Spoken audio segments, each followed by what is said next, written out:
అందరికీ నమస్కారం. దేవాలయాలంటే ఏంటి? భక్తికి మార్గదర్శకంగా ఉంటాయి.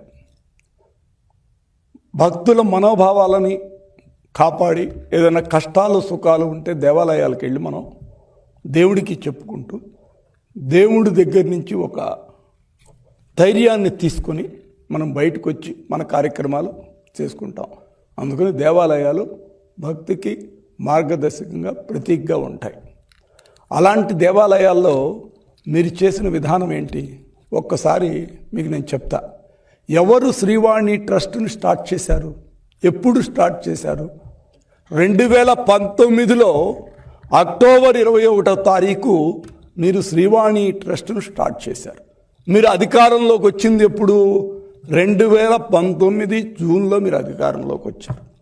3 నెలల్లోనే శ్రీవాణి ట్రస్ట్ను స్టార్ట్ చేసి ఎట్లా డబ్బులు కొట్టేయాలి, ఎట్లా చెయ్యాలి అనేది ఒక ఆలోచనతో పెట్టినటువంటి మీ ఆలోచన, దేవుడు డబ్బుని ఏ విధంగా కొట్టేయాలి అనే ఆలోచనలోనే శ్రీవాణి ట్రస్ట్ను స్టార్ట్ చేశారు.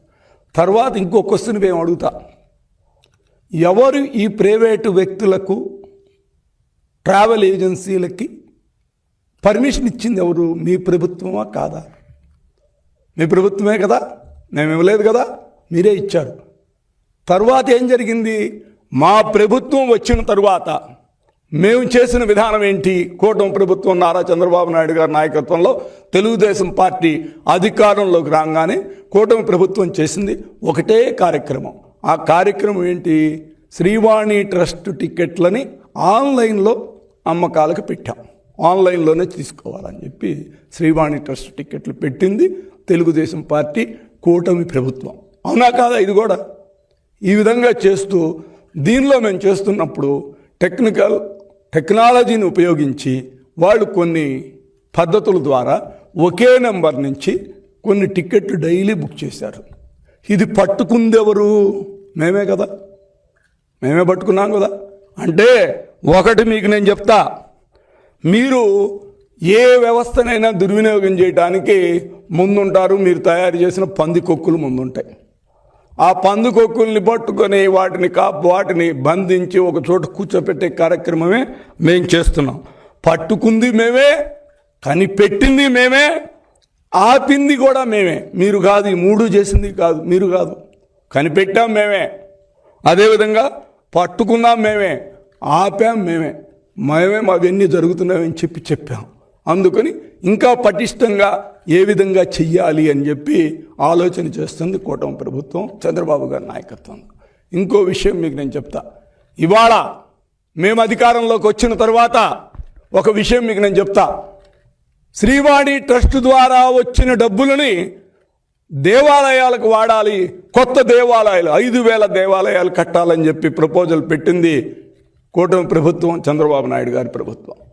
ఎందుకంటే దళిత వాడల్లోనూ అదేవిధంగా బీసీ కాలనీల్లో కూడా చిన్న చిన్న దేవాలయాలు కట్టాలి. వాళ్ళకున్న స్థలాన్ని బట్టి 30 లక్షల దాకా దేవాలయాలకి ఇవ్వటానికి కూటమి ప్రభుత్వం సిద్ధంగా ఉంది. 1 కాదు 2 కాదు, దీనికి 5,000తో స్టార్ట్ చేశాం.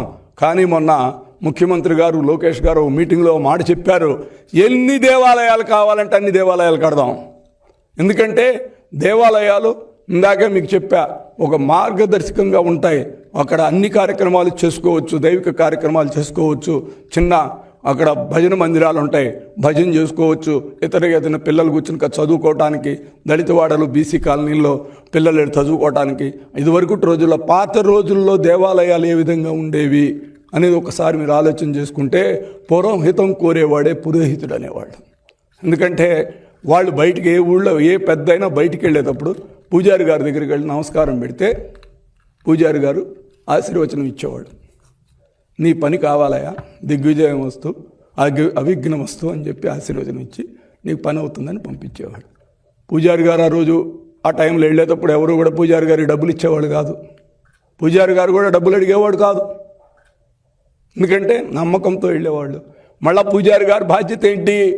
ఈ వెళ్ళిన పని కావటం కోసం గుడిలోకి వెళ్ళి పూజారి గారు మళ్ళా ఒక మంత్ర జపం చేసుకోవాలి. ఎందుకంటే ఆ పవర్ తీసుకోవటానికి దేవుడి నుంచి అవి జరిగేవి.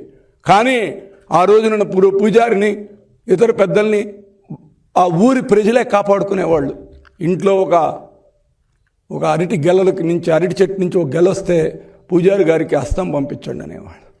పొలం నుంచి పంట వస్తే పూజారి గారికి బస్తా బియ్యం ఇవ్వమనేవాళ్ళు, ధాన్యం. అన్ని పూజారి గారి అవసరాలను వాళ్లే తీసుకునేవాళ్ళు.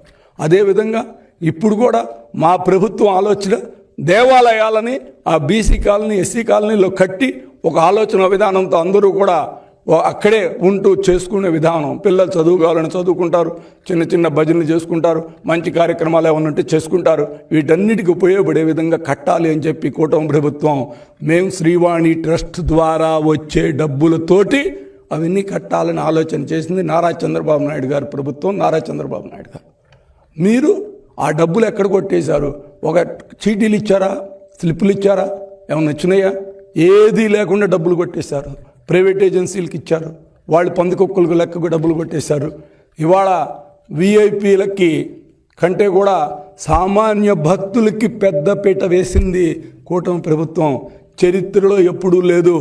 తిరుపతిలో రష్ ఎక్కువ పెరిగితే, తిరుమలలో భక్తులు ఎక్కువ పెరిగితే టీటీడీ ఇమీడియట్గా ఒక నిర్ణయం తీసుకుంటుంది. అది చంద్రబాబు నాయుడు గారు వాళ్ళకి ఆదేశం ఇచ్చేశారు. ఏ నిర్ణయం? రేపుడు నుంచి ఇవాళ మధ్యాహ్నమో లేకపోతే ఎల్లుండి జరిగే వాటికి ఇవాళ 2 రోజుల ముందు ఓ స్టేట్మెంట్ ఇస్తారు. రేపటి నుంచి విఐపి దర్శనాలు, విఐపి బ్రేకులు బంద్ అని. ఇది ఎప్పుడైనా 70 ఏళ్ల చరిత్రలో జరిగిందా? విఐపి బ్రేకులు బంద్ అనేది లేదు. ఇవాళ కూటమి ప్రభుత్వం, నారా చంద్రబాబు నాయుడు గారి నాయకత్వంలో ఉన్న ప్రభుత్వం భక్తులకు పెద్దపీట వేస్తుంది. మీరేం చేసేవాళ్ళు? విఐపీలకు పెద్దపీట వేసి భక్తులకు కత్తిపేట వేసేవాళ్ళు. ఎందుకంటే ఆ రోజుల్లో సామాన్య భక్తులకి దర్శనం చేసుకునే అవకాశం ఉందా? నేను మీ ద్వారా ఒకటి నేను అడుగుతున్నా. తిరుపతిలో ఉన్నటువంటి ఓటర్ల లిస్టు కంటే మీ ప్రభుత్వంలో ఆ రోజు ఉన్నటువంటి మంత్రి రోజా గారి డైలీ పంపించే లిస్ట్ ఎక్కువ ఉండేది. అదేవిధంగా నీకు చెవిరెడ్డి భాస్కర్ రెడ్డి గారు, అదేవిధంగా కరుణాకర్ రెడ్డి గారు, వీళ్ళ పనే ఉండేది కాదు. ప్రతిరోజు కొంతమంది భక్తులను తీసుకెళ్తాం, ఇది నార్త్ ఇండియన్స్ రాగానే వాళ్ళని పట్టుకోవటం, వాళ్ళ దగ్గర డబ్బులు కొట్టేయటం, వాళ్ళని తీసుకుని గుడిలో దర్శనాలు చేయించడమే కార్యక్రమంగా మేము పెట్టుకున్నది. మీరా కాదా? మీరున్నప్పుడు ఎన్ని దర్శనం, ఒక్కసారి మీరు మనమే ఇచ్చాం, మీరు ఎన్ని దర్శనాలు ఇచ్చారో మీ బతికేంటో ఒకసారి మళ్ళీ చెప్పాం. మళ్ళీ ఇక్కడికి మీరు వచ్చి ముందే తగుదినమ్మా అంటూ మీరు మాట్లాడేది ఏంటంటే మేము అది చేసాం, ఇది చేసాం, మీ ప్రభుత్వంలో అది జరగలేదు, ఇది జరగలేదని చెప్పి మీరు మాట్లాడతారు.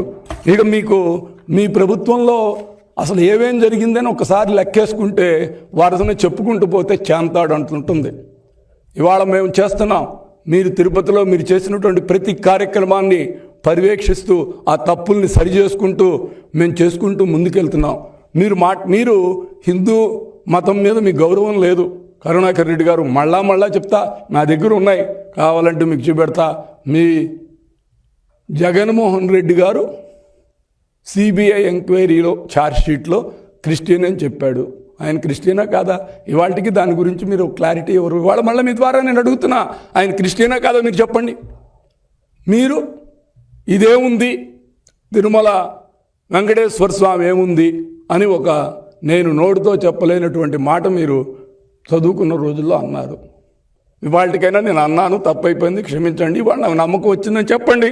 మేమే కాదంటలేదు. ఎవరు కూడా బయటికి రావచ్చు, మారానని చెప్పండి. మీరు కూడా కొత్త పద్ధతి చేస్తారు, ఇవి చెప్పరు. మూడోది, ఆ రోజునే రాజశేఖర్ రెడ్డి గారు ఉన్నప్పుడే జగన్మోహన్ రెడ్డి గారు వివాహం జరిగినప్పుడు క్రిస్టియన్ పద్ధతిలో కార్డు వేశారు. ఇది కూడా వాస్తవమే కదా. తర్వాత గంగిరెడ్డి గారు చనిపోయినప్పుడు ఆ సమాధి, ఆ బాడీని కూడా క్రిస్టియన్ పద్ధతిలో పెట్టారు. రాజశేఖర రెడ్డి గారి సమాధి కూడా క్రిస్టియన్ పద్ధతిలోనే ఉంటుంది.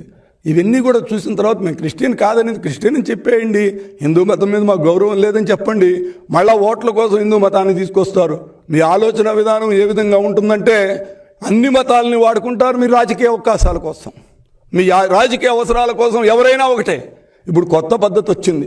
మొన్న చూసా, ఒక ఆయన్ని, ఓ ఫ్యామిలీని ఏదో కువైట్ నుంచో ఎక్కడి నుంచో వచ్చాడు, ఆ ముస్లింని హిందూ మతంలో మారుస్తానని చెప్పి ఒక నాటకం క్రియేట్ చేశారు. అంటే ఏంటంటే హిందూ ముస్లిం భాయ్ ఈ రాష్ట్రంలో, ఈ దేశంలో కూటమి ప్రభుత్వం వచ్చిన తర్వాత చంద్రబాబు గారి నాయకత్వంలో హిందూ ముస్లిం భాయ్ భాయ్ అన్నారు. అంత సవ్యంగా నడుస్తోంది. ఎందుకంటే మేము చేసినటువంటి విధంగా ముస్లింలకు ఏ ప్రభుత్వం చేయటంలా. మేము మక్కాకు పంపించడానికి అన్ని ఏర్పాట్లు చేస్తున్నాం, అన్నీ చేస్తుంది. మేమంతా చాలా దగ్గరగా ఉంటే కొత్తగా మీరు ముస్లింలను హిందువుల్లోకి మారుస్తారు. అంటే మీ ఆలోచన ఎక్కడికక్కడ డివైడ్ చేసి గొడవ చేస్తూ మీకేంటంటే మొత్తం నాశనం చేసే పద్ధతిని, వ్యవస్థలను నాశనం చేస్తూ ఎక్కడన్నా దొరికితే ఓ డిస్టర్బెన్స్ క్రియేట్ చేయాలని చెప్పి ఆలోచించేది మీరు. ఇవాటి దాకా మీరు దాంట్లో కొట్టేసిన డబ్బులు ఒక్కొక్కటే బయటకు వస్తున్నాయి. మీరు చెప్పుకుంటూ పోతే మీరు చేసిన తప్పులు తిరుపతిలో కానీ ఇతర ఆలయాల మీద దాడి కానీ మీరు చేసిన పద్ధతి చూస్తే ఒకటి కాదు, రెండు కాదు, మీరు చెప్పుకుంటుంటే ఎన్నో ఉన్నాయి. ఇవన్నీ కూడా మరొకసారి మీకు నేను తెలియజేస్తున్నా. అయ్యా, ఇప్పటికైనా పద్ధతి మార్చుకోండి. ఎందుకంటే మిగతా సబ్జెక్ట్ మీదకి నేను పోదలుచుకోవాలా. చాలా సబ్జెక్ట్ ఉంది మీ గురించి మాట్లాడాలంటే. ప్రతిరోజు ఇప్పుడు ఏంటంటే పవర్ పోయిన తర్వాత ఈ 2 ఏళ్ల బట్టి మీకు ఏదో ఒక అవకాశం కోసం డిస్టర్బెన్స్ క్రియేట్ చేయడానికి, లేనిది ఉన్నట్టు చూపెడటానికి, మీరు చేసిన తప్పులు బయటకు వస్తే వాటి సరి చేసుకోవటానికి మీరు ఒక్కొక్కటి నాటకంగా ఈ సంవత్సరంన్నరలో 2 ఏళ్లలో మీరు చేసినవి ఎక్కడో బయట ఎప్పుడో శని దేవుణ్ణి అక్కడ పెట్టేసి వదిలిపెడితే, విగ్రహం చెక్కి వదిలిపెడితే అది విష్ణుమూర్తి అని చెప్పి గొడవ చేశారు. గోశాలలో ఏదో జరిగిందని గొడవ చేశారు, ఇంకోచోట ఏదో జరిగిందని గొడవ చేస్తారు. అంటే ఏంటంటే మీ ప్రభుత్వంలో జరిగిన తప్పులన్నింటినీ బయటికి తీసుకొచ్చి పెడుతుంటే వాటన్నిటిని తట్టుకోలేక ఎదుటి మనిషి మీద బురదేసే కార్యక్రమం. మీరు చేసిన ప్రతి కార్యక్రమాన్ని సరిచేసింది కూటమి ప్రభుత్వం. మీరు తాజ్ హోటల్కి స్థలం ఇస్తే ఆ స్థలాన్ని, ఎందుకంటే నేను కూడా పోయాను, తిరుపతి కొండ కిందే ఉంటుంది ఆ స్థలం, కొండలో భాగం, దాన్ని క్యాన్సిల్ చేశాం. వేరే చోట కావాలంటే ఇస్తామని చెప్పి. ఎందుకంటే ఒకసారి మీరు అగ్రిమెంట్ చేసి స్థలం ఇచ్చిన తర్వాత ఆ స్థలాన్ని క్యాన్సిల్ చేసే పవర్ ఉంటుంది, కానీ వాళ్ళకి వేరే చోట చేయవలసిన బాధ్యత ఉంటుంది. కాబట్టి ముఖ్యమంత్రి గారు వాళ్ళకి ఏ విధంగా కావాలో ఆల్టర్నేటివ్ స్థలం చూడమని చెప్పి చేయిస్తున్నారు. ఇవన్నీ కూడా మీరు చేసిన తప్పులు. మీకు దేవుడి మీద గౌరవం లేదు, దేవుడి మీద భక్తి లేదు. మేమైతే ఒకటి, మా నాయకుడికైతే ఒకటి, దేవదేవుడు శ్రీ వెంకటేశ్వర స్వామిని కులదైవంగా భావించేవాడు నారా చంద్రబాబు నాయుడు గారు, వాళ్ళ యొక్క ఫ్యామిలీ. ఎందుకంటే నామాలను చూస్తూ పెరిగినటువంటి వ్యక్తి నారా చంద్రబాబు నాయుడు గారు. ఎందుకంటే చంద్రగిరిలో నుంచి చూస్తే నామాలు కనపడతాయి ఆయన పుట్టిన ప్రాంతంలో. అందుకని ఆయనకి తిరుమల తిరుపతి వెంకటేశ్వర స్వామి అంటే విపరీతమైన భక్తి, కలియుగ దైవం శ్రీ వెంకటేశ్వర స్వామి అంటే. 2, ఆయనకు అక్కడ అలిపిరిలో జరిగినప్పుడు కూడా ఒకటే చెప్పాడు, నాకు మరు జన్మనిచ్చింది శ్రీ వెంకటేశ్వర స్వామి, ఆయన ఇచ్చిన ఈ యొక్క జన్మ నేను ప్రజాసేవకి, ఈ వెంకటేశ్వర స్వామి సేవలోనే నేను గడుపుతానని చెప్పారు. అదేవిధంగా చేస్తున్నారు. అలాంటి నాయకుడి నాయకత్వంలో ఈ కూటమి ప్రభుత్వంలో జరుగుతున్న కార్యక్రమాలను మీరు ఓర్వలేక, మీరు చేసిన తప్పుల్ని చెప్పుకోలేక, తప్పు ఒప్పుకోలేక, ఇంకా కూడా ఎక్కడో ఏదో జరుగుతుందని రోజుకొకటి పెడుతూ చేస్తున్నారు. ఈ పద్ధతి మార్చుకోండి. దమ్ముంటే రండి, తిరుపతిలో మీరు కొట్టేసిన స్థలాలను చూపెడతాం. అక్కడ ఓరియన్ హోటల్ని మీరు కొట్టేసింది, అటు పక్కన అన్నమయ్య సెంటర్లో కొట్టేసిన హోటల్ ఇవన్నీ కూడా మేము చూపెట్టాం. వీటన్నిటి మీద కూడా ఎంక్వైరీ జరుగుతుంది. మీ మీద యాక్షన్ తీసుకుంటారు. మీరు ఇవన్నీ తప్పుకోవడానికి, మీరు చేసిన తప్పులను తప్పించుకోవటానికి ఎదుటి మనిషి మీద బురద జల్లే కార్యక్రమంలో ఉన్నారు. మేము దీన్ని సహించాం. మీరు చేసిన తప్పుల్ని ఇంకా కూడా బయట పెడతాం, కడుగుతాం. మీరు చేసిన పూసినటువంటి బూడిదనంతా కూడా తుడిచే కార్యక్రమంలో ఉన్నాం. మీరు బురదలు పూసారు, ఆ బురదలు కూడా తుడుస్తున్నాం. వ్యవస్థల్ని సమన్వయం చేసుకుంటూ మంచి మార్గంలో తీసుకెళ్తుంది కూటమి ప్రభుత్వం. ఇప్పటికైనా పద్ధతి మార్చుకోండి. శ్రీవాణిలో మీరు ఇచ్చినటువంటి వాళ్ళే ఆ రోజున మేము ఎవరికి, ఇప్పుడు మేము వచ్చిన తర్వాత ఎవరికి ఇవ్వలా, అవన్నీ క్యాన్సిల్ చేసాం, ఆన్లైన్లో పెట్టాం. ఎందుకంటే మీరు పెంచిన పంది కొక్కులే రకరకాల మార్గాల ద్వారా ఒక ఫోన్ నెంబర్ మీద 10 టికెట్లు బుక్ చేస్తుంటే వాళ్ళని పట్టుకుంది మేమే కదా, మేమే కదా. మేము వీళ్ళన్నింటినీ కూడా సరి చేసుకుంటూ ముందుకెళ్తున్నాం. మరొక్కసారి మీకు నేను తెలియజేస్తున్నా, ఇప్పటికైనా పద్ధతి మార్చుకోండి. కరుణాకర్ రెడ్డి గారు, మీరు ఈ విధమైన దుష్ప్రచారాలను మానుకోకపోతే తీవ్ర పరిణామాలను ఎదుర్కొంటారు. దేవుడు చూస్తూ ఊరుకోడు. మీరు చేసిన తప్పులకి మీకు 11 సీట్లు ఇచ్చాడు. దేవుడికి చేసిన అపచారాలకి ఎన్ని ఇస్తాడో రేపు చూడాలి. ఎందుకంటే లడ్డూలో కల్తీ, ప్రతి దాంట్లో వ్యవస్థల్లో కల్తీ, అక్కడ నాశనం చేశారు. ఇవన్నీ కూడా దేవుడు చూస్తూనే ఉన్నాడు. అందుకని అయ్యా, మీరు సవ్యంగా ఇప్పటికైనా మారి తప్పు ఒప్పుకొని సవ్యంగా ఉంటే దేవుడు మీకు కరుణిస్తాడు. లేకపోతే మీకు ఏ గతి పడుతుందో నాకు తెలియదు. ఎందుకంటే చాలామంది ఎక్కడికక్కడికో వెళ్ళిపోయారు. ఇవన్నీ కూడా నేను ఒక బ్రాహ్మడుగా, ఎందుకంటే ఇప్పటికైనా మీరు మారాలని మనస్ఫూర్తిగా కోరుకుంటూ సెలవు తీసుకుంటున్నాను. Thank you.